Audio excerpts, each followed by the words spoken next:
Alors moi, ça fait longtemps que je regarde plus la télé. Et vous savez qu'on vit au quotidien l'insécurité, etc., etc., et qu'on se fait cracher à la gueule par les médias. Hein, c'est ah bah oui, on est facho quand on le dit, ah c'est pas bien, c'est raciste, etc., etc. Et là, une journaliste se fait agresser dans le tram, son compagnon se met entre elle et l'agresseur et se fait poignarder. Ah bah là, d'un seul coup, c'est dramatique. On vit dans un pays où on n'a plus la sécurité, tout ça, machin et tout. Ça me rappelle un peu l'histoire de du magistrat qui s'est fait squatter sa maison en 48 heures, c'était réglé. De l'autre côté, quand ça t'arrive à toi, tu l'as dans le cul pendant des années. Mais là, voilà, ça arrive à quelqu'un qui est un peu médiatisé, donc ça y est, c'est un drame national. Quand ça nous arrive à nous, c'est un fait divers. On va faire le tour de tout ça. Alors, bien sûr, je fais un peu de cinéma, parce que je ne cautionne absolument pas ce qui lui est arrivé, et bien entendu que c'est condamnable, et il serait peut-être temps d'arrêter de jouer les autruches. Maintenant, c'est en train de taper à vos portes, les petits bourgeois. Et vous serez pas épargnés, et vous commencez à vous en rendre compte. La journaliste Isabelle Piboulot, agressée par un individu de type africain dans le tramway. Son compagnon se prend 7 coups de couteau en la défendant. C'est fou ça, hein, ils ont toujours des couteaux sur eux, c'est un truc de fou. C'est bizarre, hein. Ce sont des gens tellement sains qui sont obligés de se promener avec des couteaux. C'est bizarre. Les faits se sont déroulés dans la... Parce que non, bah bien sûr, c'était pas intentionnel de l'agresser. C'est pour ça qu'ils avaient des couteaux sur eux. Ça aurait pas été elle, ça aurait été une autre, hein. Les faits se sont déroulés dans la nuit de vendredi à samedi à Paris, vers minuit et demi. La journaliste Isabelle Piboulot se trouvait dans le tramway avec son compagnon lorsqu'elle a été agressée par un passager. Et là, j'attends, parce que là, tu vois. Là, on est en train de traiter ça et tout. Et là, j'imagine que dans une semaine, 15 jours, elle nous fera « Oui, c'est une récupération de l'extrême droite, attention, je ne tolère pas, pas d'amalgame, etc. » Ce dernier s'est mis à la fixer, la regarder mal et l'insulter, pendant que la jeune femme de 30 ans descendait à l'arrêt, porte de Vanves. Son compagnon s'est interposé pour éviter que l'individu attaque sa compagne.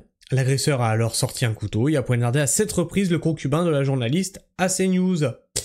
Touché au torse et à l'abdomen, l'homme âgé de 30 ans a été transporté en urgence absolue à l'hôpital européen Georges Pompidou. Le lendemain matin, son pronostic vital n'était plus engagé.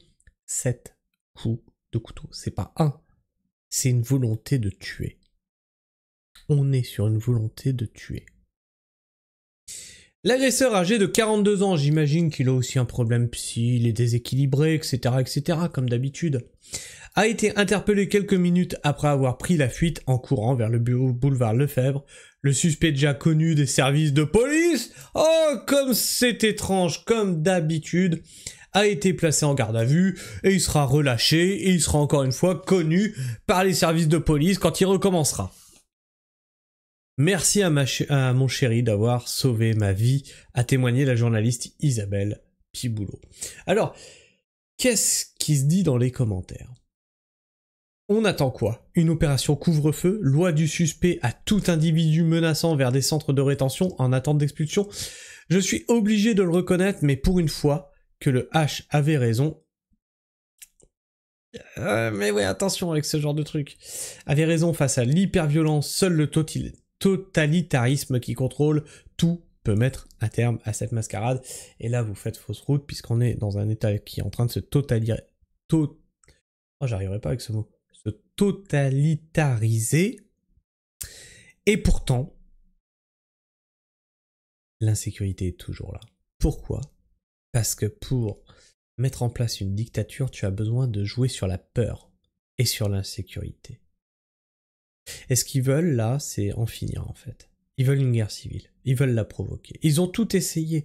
Monter les hommes contre les femmes, monter les jeunes contre les vieux, monter les vaccinés contre les non-vaccinés, monter les chômeurs contre les travailleurs. Ils ont tout essayé. Leur dernière carte à jouer, c'est le choc des civilisations. Et même là, ça marchait pas.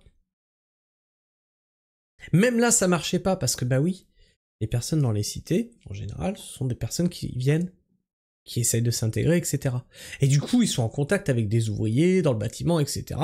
Et du coup, bah, tu vois, on fait connaissance, on devient pote, etc. C'est ce qui s'est passé depuis les années 80. Du coup, ça marche toujours pas. Merde. On n'arrive pas à prendre cette... regardez, les blancs, c'est des racistes, etc. Nanana. Du coup, on a ouvert les vannes en grand pour l'immigration. Sans...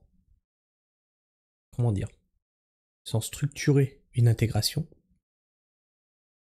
Et là, on y va tout droit. Tout droit.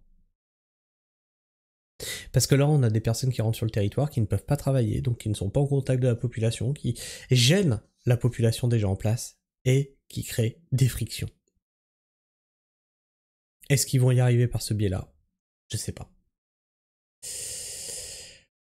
En Afrique du Sud, les gens savent, mais en France, certains continuent à faire comme de rien. La sanction est immédiate. Tout mon soutien à cette brillante journaliste, on va encore supporter combien de temps que des étrangers nous menacent à longueur de temps. À la longue, j'aimerais que le karma s'abat contre ceux qui nous font du mal, on verra si ces crapules recommencent après ça. Ils sont en haut, ils nous gouvernent. C'est eux qui ont permis tout ça. Le tramway T3 est devenu un enfer. Fumeurs de crack, agressions, mecs bourrés toute la journée, un vrai sentiment d'insécurité en permanence. Oui, alors, pas d'amalgame, surtout, c'est un fait divers. Putain, vivement 2027, j'espère qu'on pourra se reposer. Soutien à monsieur et madame. Et toi, qu'est-ce que tu penses de tout ça? Un fait divers? Un fait malheureusement banalement divers? Ou quelque chose sur lequel on devrait maintenant agir et arrêter de se laisser faire? Je te laisse me le dire dans l'espace commentaire. Bien sûr, on le sait, tout le monde sait, mais personne ne dira rien. Et je t'invite à t'abonner si tu es encore là en fin de vidéo. Et bien sûr, partage cette vidéo autour de toi. Hein. Fais-la connaître, fais connaître ce qu'est en train de devenir ce pays, et tu peux la liker. La liker lui permet d'être plus présente dans les algorithmes de YouTube. Sur ce, moi je vous fais la bise, prenez soin du sol, et restez pragmatiques. Ciao.